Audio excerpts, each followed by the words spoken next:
escuchado a alguien, una conversación, por ejemplo, que me decía, ¿sabes qué, Matías? Me dio mucha lástima, mucha tristeza, volviendo a mi país. Me encontré con un misionero que estaba volviendo también a mi país y me contaba que su organización les pide que levanten una cantidad de dinero por mes y entonces de sustento. Entonces muchas iglesias le están dando para él, para eso. Pero él vive en un país del tercer mundo que gasta muchísimo menos que eso.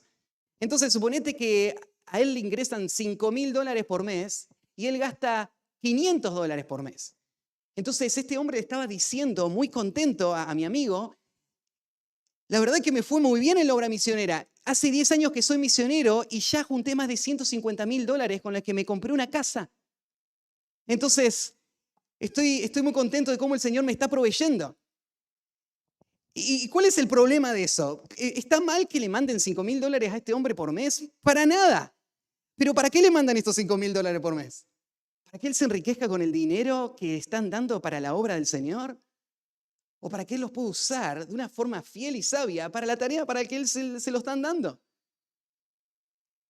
La obra misionera no es una forma de inversión, no es el camino para tener mis recursos, no es el camino para vivir en el lugar donde siempre soñé o lograr tener lo que quisiera.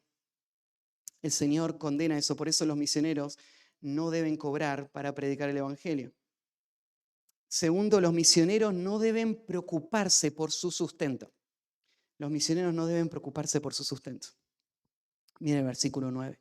No os proveáis de oro, ni plata, ni cobre en vuestros cintos, ni de alforja para el camino, ni de 2 túnicas, ni de calzado, ni de bordón, porque el obrero es digno de su salario.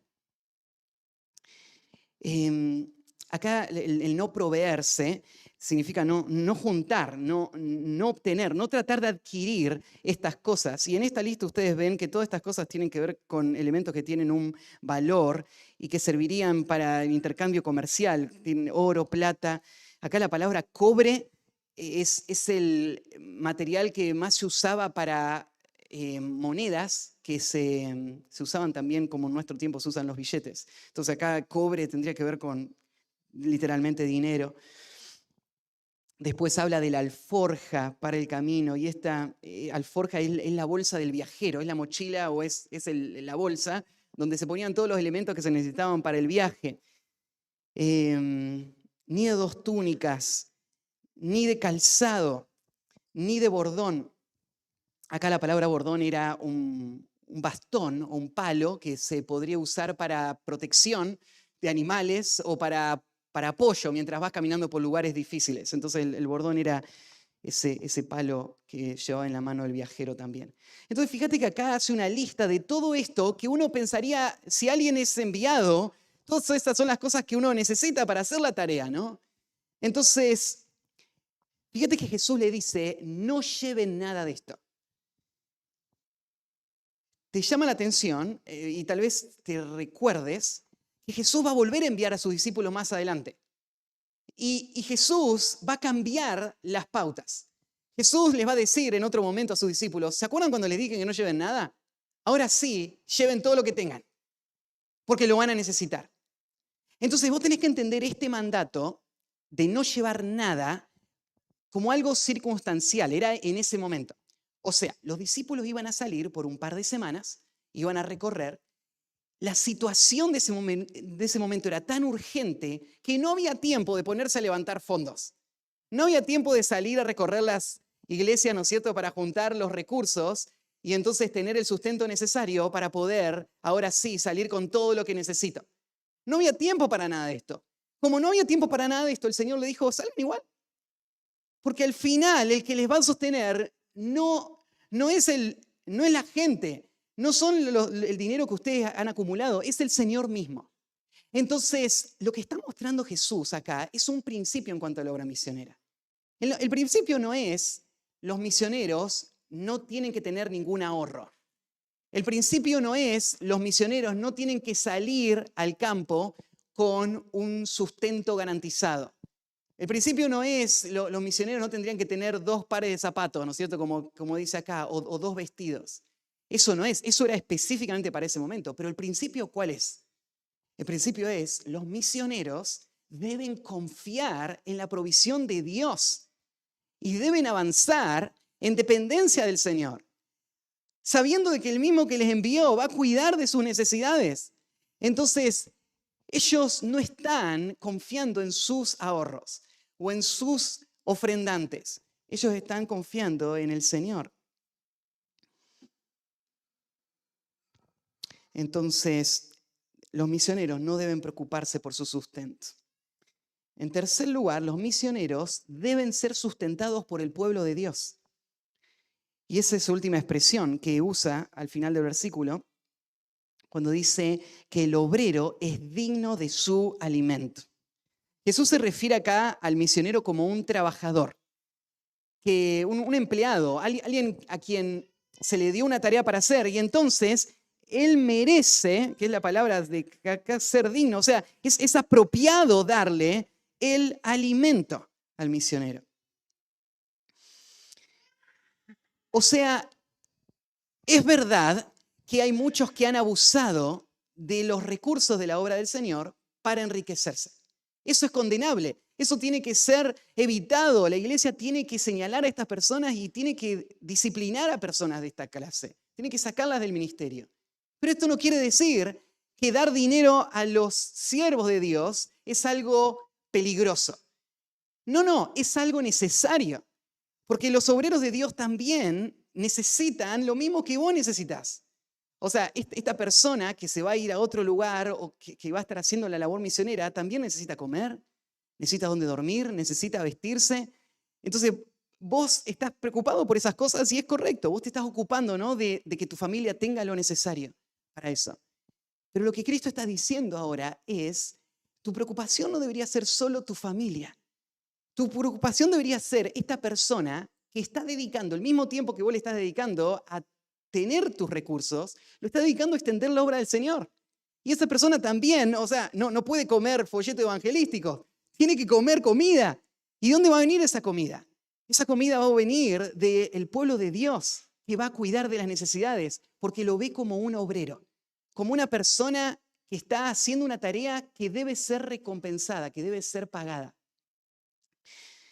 Ahí en primera de Timoteo, capítulo 5, Pablo habla del sustento para los ancianos y él usa esta expresión. Él dice que tienen que ser tenidos por dignos de doble honor. Y después da dos ejemplos. Él dice, no pondrás bozal al huequetilla y digno es el obrero de su salario. Y él habla del ministerio como una tarea que tiene que ser pagada. O sea, lo que se le da a un obrero de Cristo no es una limosna, se le da un salario. ¿Qué es un salario? Es un sueldo. O sea, no es que estamos diciendo, mirá qué bueno que somos, le estamos pagando a este misionero. No. O sea, es lo que corresponde. Porque si él está trabajando para la obra de Cristo, entonces lo que corresponde es que se le pague por ese trabajo. Si eso es verdad para un peluquero, ¿por qué no es verdad para un misionero? Si la obra del misionero es de infinito valor para la causa de Cristo, entonces debe ser remunerada. Ahora, lo que el misionero tiene que pensar es que él va a servir a Cristo. Él no está saliendo al campo misionero para que le paguen. Pero lo que la iglesia tiene que pensar es, a estos que están saliendo al campo misionero hay que pagarles. Hay que darles un sustento, hay que darles un sueldo, lo llama Pablo. O acá, ¿no es cierto? Jesús usó otra palabra. El obrero es digno de su alimento. Fíjate que acá es muy específico Pablo para mostrar qué es lo que estamos buscando con este obrero. Es que él tenga todo lo que necesita para hacer la tarea a la que fue enviado.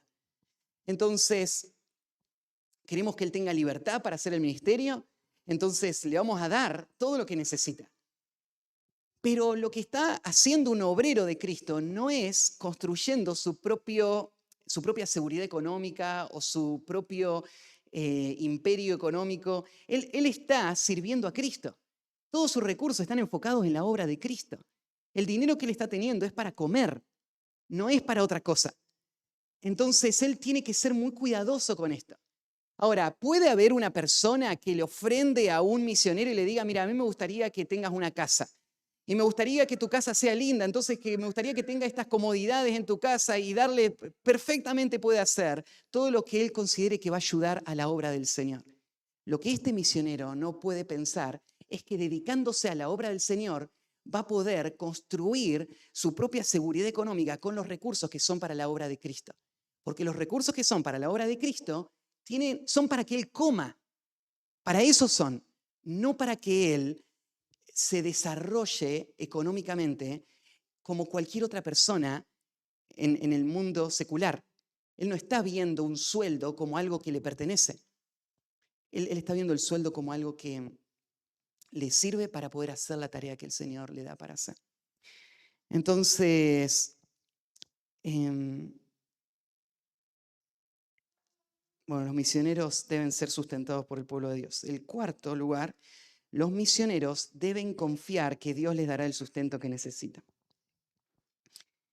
Y también insertado en esa expresión que leímos ya, no lleven oro, ni plata, ni cobre, ni alforja, ni 2 túnicas, ni calzado, ni bordón.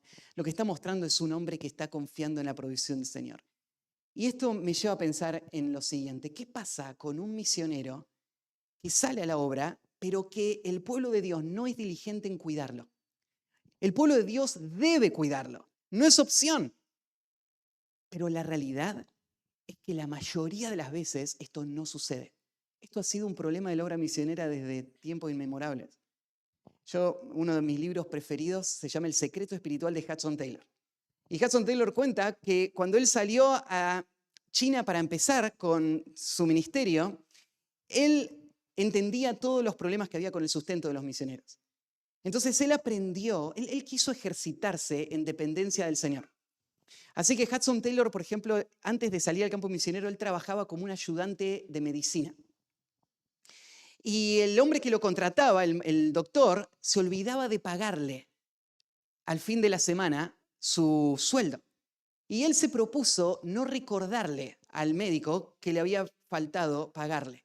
Porque él dijo así: si yo no puedo depender del Señor acá, que tengo tantas comodidades y tantas seguridades, ¿cómo voy a hacer cuando esté en el medio de la nada? ¿Voy a depender de una agencia misionera? ¿Voy a depender de una iglesia? ¿Voy a depender de un familiar? Es imposible. Tengo que aprender a depender solo del Señor. Así que cuenta ahí las anécdotas de cómo este hombre se olvidaba, ¿no es cierto? Y cómo el Señor le enseñaba a depender de Él. Y le llevaba a dar todos sus recursos y en el momento oportuno el Señor, no sé, a las 2 de la mañana aparecía el doctor, le golpeaba la puerta y le decía: no puedo dormir porque me acuerdo que te debo la plata y no te pagué. Y Hudson Taylor no tenía nada para ese día, pero él dependía de la oración. Y cuando él se fue al interior de la China, él sufrió muchísimo la negligencia de todas las iglesias de Inglaterra, que no tenían una visión misionera, que no entendían lo que era estar en el campo misionero y que te llegue 2 semanas tarde el sustento. No entendían lo que son las necesidades y las presiones y las situaciones, entonces ellos se preocupaban. Entonces sufrió muchísimo y él después, Dios lo usó para crear una organización que se llamó la Misión al Interior de la China. Y esta organización creció muchísimo y se hizo muy efectiva en sostener más de 200 misioneros mientras Hudson Taylor estaba con vida, trabajando en el interior y sosteniéndolos. Pero ¿qué pasa cuando el pueblo de Dios no cuida de sus misioneros? Los misioneros dependen del Señor. Los misioneros no deben pensar, bueno, ¿qué puedo hacer para poder garantizar mi sustento para que cuando vaya la iglesia, si no me sustenta, igual pueda tener mis recursos? Lo que los misioneros hacen es confiar en el Señor. La responsabilidad es del pueblo de Dios, pero el que va a cumplir con eso es el Señor mismo. Así que ellos salen. Bueno, solamente les menciono el último punto. El último punto es el resultado del ministerio del misionero. El resultado del ministerio del misionero. Y llega el versículo 11. Y del versículo 11 al 15, Jesús va a explicar que cuando ellos salgan a la obra, va a haber diferentes reacciones. Uno podría pensar, bueno, si estos son hombres que llevan buenas nuevas de salvación, si están sanando, limpiando, resucitando, entonces ellos van a ser héroes. La gente lo va a amar, lo van a recibir, le van a cuidar. Pero no es así, ¿no? Lo sabemos, el Señor vino y hizo todas estas cosas y a Él lo odiaron, lo rechazaron, lo mataron. Entonces Jesús anticipa a sus discípulos, miren que esto es lo que van a vivir ustedes también. De hecho, va a haber dos clases de respuesta a la tarea de los misioneros. Va a haber personas que van a escuchar, van a recibir y van a recibir la bendición, el fruto de la obra misionera. Y hay otros que no van a escuchar, que van a rechazar y que ellos van a recibir aún mucho más juicio por haber recibido un misionero y haber cerrado su corazón. Entonces Jesús les guía a ellos en cuanto a esto. Versículo 11, más en cualquier ciudad o aldea donde entréis, informaos quién en ella sea digno y posad allí hasta que salgáis. Jesús le dice, mira, cuando un misionero llega a un lugar nuevo, tiene que hacer un trabajo de investigación. Su trabajo tiene como objetivo encontrar quién es digno. ¿A qué se refiere con quién es digno? Bueno, obviamente Jesús nos está refiriendo, busquen a la persona que más dinero tiene. Justo, ¿no es cierto? Estuvo dispuesto a recibirme el empresario del pueblo, así que tiene una hermosa casa, un lugar cómodo, y entonces, bueno, ahí me voy a quedar. No, el misionero no se va a quedar en la mejor casa. El digno acá no se está refiriendo tampoco a que estas personas tienen más virtud, son mejores que los demás, sino tiene que ver específicamente, como vamos a ver en el contexto, con la respuesta al Evangelio. Hogares dignos son hogares que van a responder a la predicación del Evangelio con humildad, con fe, y van a abrazar el Evangelio. Entonces, estas personas son los lugares donde los misioneros deben quedarse. Deben quedarse ahí porque ahí es donde está el terreno fértil. Es ahí donde ellos están sembrando. El misionero no está eligiendo dónde quedarse en base a sus preferencias o su comodidad. Está pensándolo en cuanto a la obra del Señor. Entonces, el mejor lugar donde quedarte es el lugar donde te están escuchando, donde te están recibiendo. Así que ahí es donde vos te vas a quedar. Y dice, y posad allí hasta que salgan. O sea, no tienen que seguir buscando otro lugar, a ver si habría algún lugar mejor. Este es el lugar donde están escuchando y recibiendo. Así que acá se van a quedar hasta el final para poder tener fruto en esa casa. Cuando entren a la casa, este va a ser el sistema para evaluar. ¿Cómo sé si este lugar es digno o no? Bueno, cuando entran a la casa, saludadla. En el mundo antiguo, la forma de saludar no era hola, sino que era shalom entre los judíos. Hasta el día de hoy sigue siendo así. Y shalom significa paz. Es la palabra, ¿no es cierto?, que involucra la bendición completa de Dios a una vida. Entonces, lo que estas personas, los misioneros, van a hacer es llegar a una casa y hablarles la paz. Acá cuando dice saludarle, no es solamente decirle shalom y ver qué pasa, sino que el mensaje que traen los misioneros, el reino de los cielos se ha acercado, es el mensaje de la paz. Es el camino por el que estas personas van a tener el shalom verdadero, el shalom perpetuo. Entonces, lo que está diciendo esta expresión, señalando, ustedes van a llegar a esa casa y le van a predicar el Evangelio. Le van a decir el mensaje, el reino de los cielos se ha acercado, Dios quiere la paz, Él quiere perdonar el pecado, Él quiere traer todas sus bendiciones a esta casa si ustedes creen, si ustedes se arrepienten. Entonces, si la casa fuere digna, o sea, si esta es una casa donde vos te vas a quedar, vuestra paz vendrá sobre ella. El fruto del Evangelio se va a ver reflejado en ellos. Ellos van a creerlo y ahora el efecto del Evangelio se va a empezar a ver en sus vidas. Mas si no fuere digna, o sea, si ellas no lo reciben, o sea, si esta familia quiere que te quedes con ellos porque sos de otro país, porque les llama la atención cómo hablas, porque les gusta tener al hombre que todos quieren escuchar y ellos lo tienen en su casa. Si la casa no fuere digna, si esta casa no está respondiendo al Evangelio, vuestra paz se volverá a vosotros. O sea, esta persona no va a tener ningún fruto de la visita de este misionero.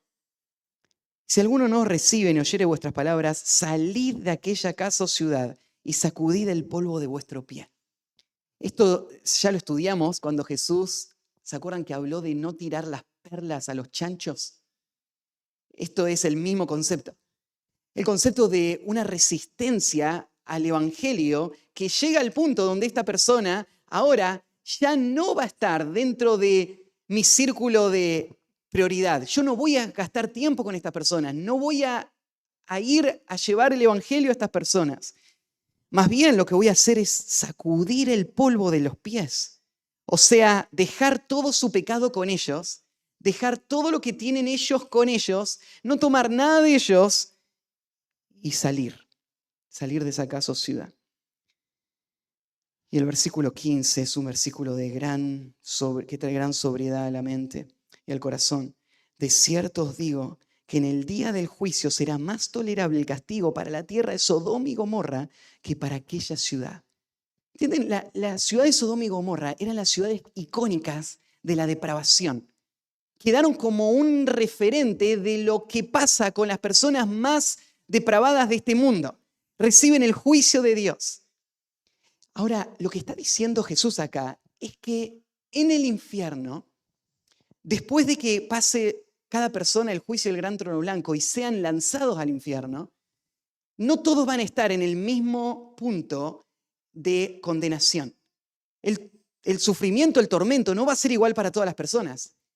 Y lo que está diciendo Jesús es que el tormento más horrible de la eternidad en el infierno no es para las personas que cometieron los crímenes y delitos más aberrantes de este mundo. No es para ellos el tormento más horrible. El tormento más horrible es para las personas que fueron expuestas al Evangelio y cerraron su corazón. El tormento más horrible en el infierno es para las personas que vinieron a la iglesia y escucharon el mensaje de la predicación, pero no respondieron a Cristo y no vinieron a Cristo para rendir su corazón a Él. Para esas personas, el tormento del infierno va a ser peor que para los peores criminales que han caminado sobre el mundo. Rechazar el Evangelio es el pecado que Dios ve como el más atroz.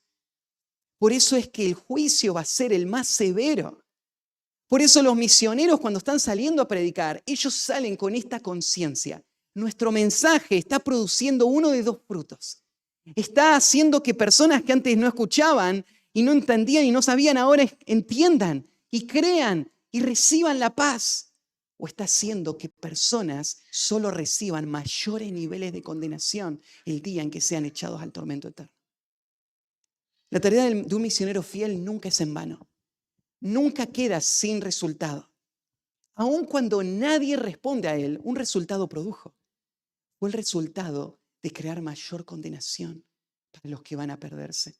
Y cuando él se vaya de ese lugar, aunque sea el último día de su vida, después de haber dado toda su vida para una comunidad donde nadie escuchó y nadie creyó, él se sacude los pies y él llega a la gloria. Y el Señor le recibe con las palabras: bien hecho, buen siervo y fiel, sobre poco has sido fiel, sobre mucho te pondré. Entra al gozo de tu Señor. Y esa comunidad que tuvo el privilegio de tener uno de los misioneros llegar hasta ahí, ahora va a sufrir el tormento eterno por haber rechazado. No rechacemos la verdad del Evangelio. Tengamos un corazón sensible para escucharla y respondamos. Bueno, este pasaje nos hace pensar entonces en esta tarea misionera y cómo funciona la obra misionera y las directivas de Cristo que ordenan toda la tarea misionera. Y yo te preguntaba la semana pasada, ¿cómo saber si el Señor está guiándome a la tarea misionera?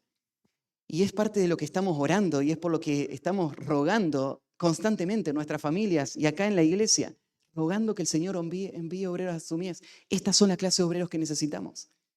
Para esta tarea los vamos a enviar. De esta manera van a salir. Y para esto el Señor les envía, para hacer ese olor grato de salvación o un olor de condenación a los que van a rechazar. El Señor afirme su verdad en nuestro corazón. Sigue edificándonos. Oramos. Padre,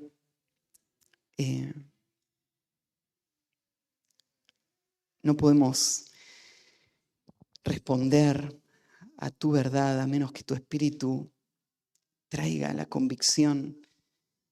Pero lo que acabamos de estudiar y acabamos de leer tiene un valor tan grande para el mundo y para la obra misionera. Ayúdanos a ver la tarea que tú diseñaste para edificar tu iglesia. Ayúdanos a verla como tú la ves. Ayúdanos, Señor, a tener un corazón sensible para responder a tu llamado, para poder ser esos obreros a medida que tú vas abriendo las puertas y guiándonos y poniendo en nuestro corazón el peso. Y permítenos avanzar, permítenos prepararnos, permítenos confiar en ti, permítenos dejar atrás todos los temores y dejar que tú nos dirijas.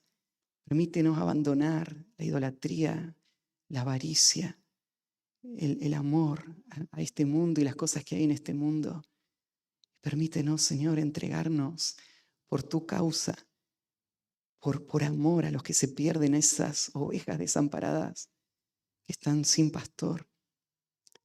Ayúdanos, Señor, a usar nuestra vida sabiamente y no dejar que se desperdicie en todas las apariencias de este mundo. Ayúdanos a tener fruto eterno. Queremos, Señor, ganar ese premio eterno. Queremos correr esa carrera y llegar al final sabiendo de que fuimos aprobados por ti. Obra, Señor, en nuestro corazón. Guárdanos de nuestro propio pecado, de las mentiras que hay en nuestra mente. Líbranos, Señor, ayúdanos a ser fieles en donde hoy tú nos pusiste y envía obreros. Señor, te ruego que envíes los obreros a la mies. Señor, tal vez hay algún joven que esté escuchándome ahora que necesite en este mismo momento responder diciendo, heme aquí, envíame a mí. Y que diga, ¿dónde está ese pueblo que nunca he escuchado? Señor, envíame al lugar donde nadie quiere ir. Y yo voy a dar toda mi vida por ese pueblo, aunque nadie responda. Yo voy a gastarme por completo y todo lo mío lo voy a gastar por amor de esas almas. Señor, llama a alguno de estos jóvenes. No dejes que tu palabra solo quede en el oído. Ponla en el corazón. Señor, hay algunas familias que tienen que tomar decisiones serias para tener un compromiso mayor con tu obra. Hay algunas que tienen que ser enviadas, que tienen que avanzar, que tienen que crecer. Hay algunos que piensan que ya es tarde para ellos porque ya son grandes.